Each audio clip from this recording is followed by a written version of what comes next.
जिस व्यक्ति का कोई कार्य सिद्ध नहीं हो रहा है, कोई कार्य अटक गया है, मिलन नहीं हो रहा है, कोई अदालत तक में बात पहुंच गई है और मालूम पड़े संबंध टूटने वाला है, लग रहा है कि ये ससुराल वाले नहीं रख रहे, या लग रहा है कि ये संबंध हमारा खराब होने वाला है, उस व्यक्ति को ये व्रत 9 दिन के धारण कर लेना चाहिए, जो माता जानकी जी ने वाल्मीकि बाबा से पूछ कर करा था, जो माता सीता जी ने वाल्मीकि बाबा से पूछ कर करा था। तो वाल्मीकि बाबा ने कहा, जानकी अये सीते सुनो, एक व्रत है, एक उपवास है, एक व्रत है, एक साधना है, अगर वो तुम कर लोगी 9 दिन तक तो ये पक्का है कि तुम्हारे पति के दर्शन तुम्हें हो जाएगा और तुम्हारे पुत्रों को भी तुम्हारे पति का दर्शन हो जाएगा, उनके पिता का दर्शन हो जाएगा। ठीक है, क्या उपाय? कहा शिव मंदिर में जाइए, पहले दिन 9 फूल कमल के हों, जो मिल जाए, परंतु एक जैसे फूल होना चाहिए। ये नहीं कि आज तुमने गुलाब का चढ़ाया, कल कमल का चढ़ा दिया, परसों गेंदा का चढ़ा दिया, नरसों चमेली का चढ़ा दिया, फिर रात रानी का चढ़ा दिया, ऐसे फूल ना चढ़ाए, एक जैसे फूल 9 दिवस तक। सीते हे जानकी, हे पुत्री, शिव मंदिर में जाकर अपने पति का स्मरण कर कर, कार्य का स्मरण कर कर 9 फूल प्रथम दिन घी का दिया लगाकर आप भगवान शंकर को कामना कर कर समर्पित करती हो। दूसरे दिन वही फूल दुगने हो जाना चाहिए, 18। तीसरे दिन फिर 9 जोड़ लो, 27, फिर 9 जोड़ लो, फिर 9 जोड़ लो, जोड़ते जोड़ते 90 दिन 81, कितने हो गए? ऐसे पुष्प शंकर भगवान को समर्पित करना। 10वां दिन होगा, पुत्री शिव कृपा करेंगे और तुम्हें अपने पति का दर्शन जरूर होगा। कर सकती हो? सीता जी बोली, कर तो लूंगी, पर दिक्कत एक है। क्या? इतने में फूल चढ़ाऊं और फूल नहीं मिले तो? इतने में वहीं पर लव खड़ा हुआ था, पुत्र लव खड़ा हुआ था। उसने कहा, मां चिंता क्यों करती है, फूल मैं ला कर दूंगा, तो बस व्रत धारण कर। यही गुप्त नवरात्रे का व्रत, इसी आषाढ़ी नवरात्रे का व्रत मां जानकी ने करना प्रारंभ करा और पुष्प लाने के लिए लव जाता। पहले 9 फूल तो आश्रम में मिल गए, दूसरे 27 फूल, 18 फूल भी आश्रम में मिल गए। धीरे धीरे धीरे धीरे जब 5 दिन हो गए, पुष्प की संख्या कम पड़ने लगी, तो लव को मालूम पड़ा कि मेरी माता को पूजन करने में दिक्कत हो रही है, पुष्प नहीं मिल रहा है। चिंता मत कर मां, अब तो कहीं से भी ला कर दूंगा तो दूंगा। और गया लव, गया।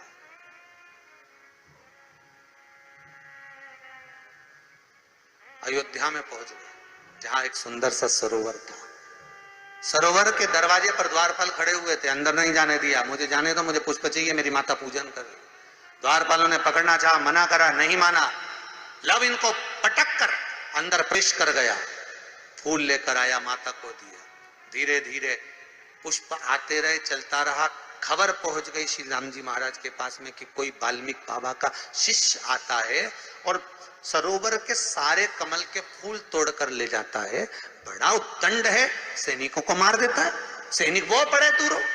राम जी को सूचना मिली, आज 9वां दिन था, माता जानकी इंतजार कर रही है पुष्प आए। इतने में चारों तरफ सेना को लगा दिया गया कि आज सरोवर का एक पुष्प नहीं जाना चाहिए, और लव का युद्ध प्रारंभ हो गया उस अयोध्या के सरोवर पर।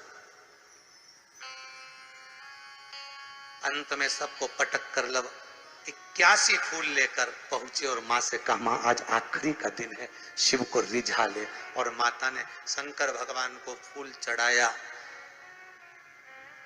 10वें दिन सूचना आ गई वाल्मीकि बाबा के पास में, तुम्हारा कोई शिष्य है लव, बड़ा उद्दंडी है, या तो उसको लेकर आओ, नहीं तो हमारी सेना उसको पकड़ने के लिए आ रही है।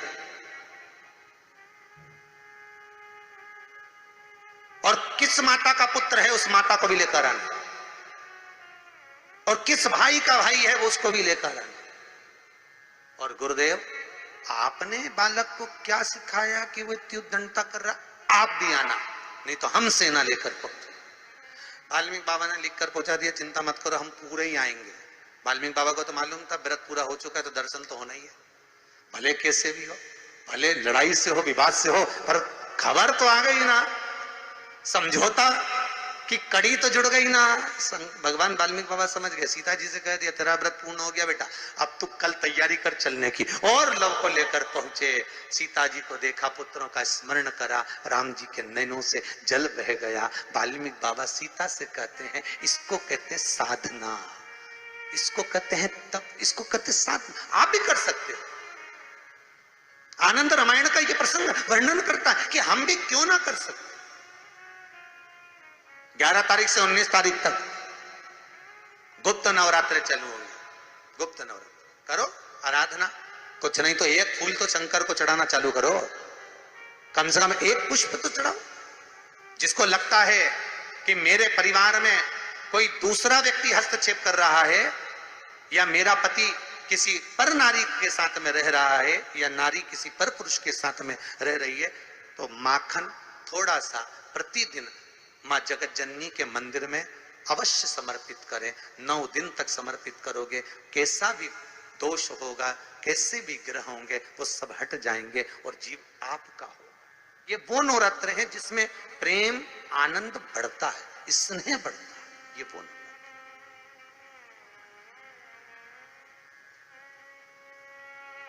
ये कोई साधारण नवरात्र नहीं है।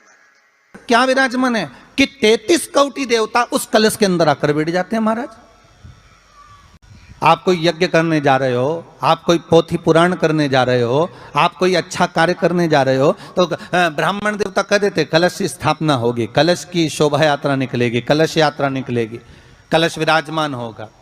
और आज हर की पौड़ी पर, प्रयागराज में या उज्जैनी में, नासिक में जो बड़े बड़े कुंभ के मेले होते, कुंभ का मतलब भी तो कलश से होता है। उसकी महत्वता क्यों है? उस कुंभ की, उस घड़े की महत्वता कहां से प्रकट हो गई?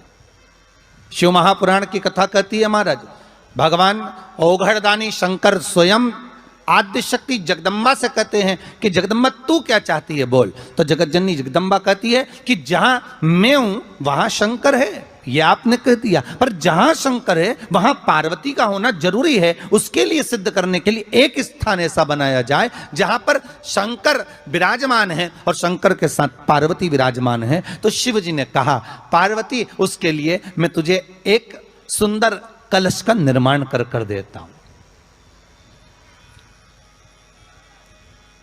दुनिया का रचनाकार, दुनिया की रचना करने वाले महाराज, संपूर्ण ब्रह्मांड की रचना करने वाले, जिनको भगवान शिव ने स्वयं ब्रह्मदेव से कहा है कि ब्रह्मा जी तुम सृष्टि खंड को आगे बढ़ाइए, सृष्टि की रचना करिए। और आज ही के दिन, यही चैत्रीय प्रतिपदा के दिन, यही इसको कहते हैं नया संवत्सर, नया वर्ष।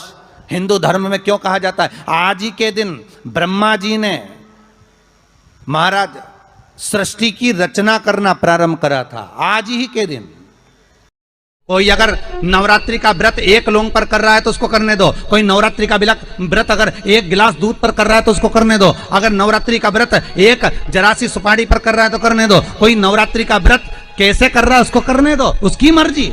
तुम्हारे घर में जैसा व्रत होता है, तुम्हारे घर में जैसा नियम होता है, तुम वैसा करो। किसी को देखा देखी कर उसने 16 सोमवार का व्रत करा, उसने संकट सोमवार का व्रत करा, उसने चतुर्थी का व्रत करा तो मैं भी ऐसा करूंगी, उसने ऐसा करा तो मैं भी ऐसा करूंगी। नहीं नहीं नहीं नहीं। या चैत्र नवरात्रे में, शरदीय नवरात्रे में, आषाढ़ी नवरात्रे में, आदिकादिक पौष नवरात्रे में हम शंकर की, हम जगत जननी जगदम्बा की जब स्थापना करते हैं, या हम नूतन घर का प्रवेश करते हैं, या गणेश जी की स्थापना करते हैं, या कोई दुकान को प्रवेश करते हैं, या कोई शुभ कार्य करने के लिए अग्रण्य होते हैं, तो हम कलश की स्थापना क्यों करते हैं? आज शिव महापुराण में शुरुआत में अपन शिव और पार्वती की यही संवाद को लेकर चलते।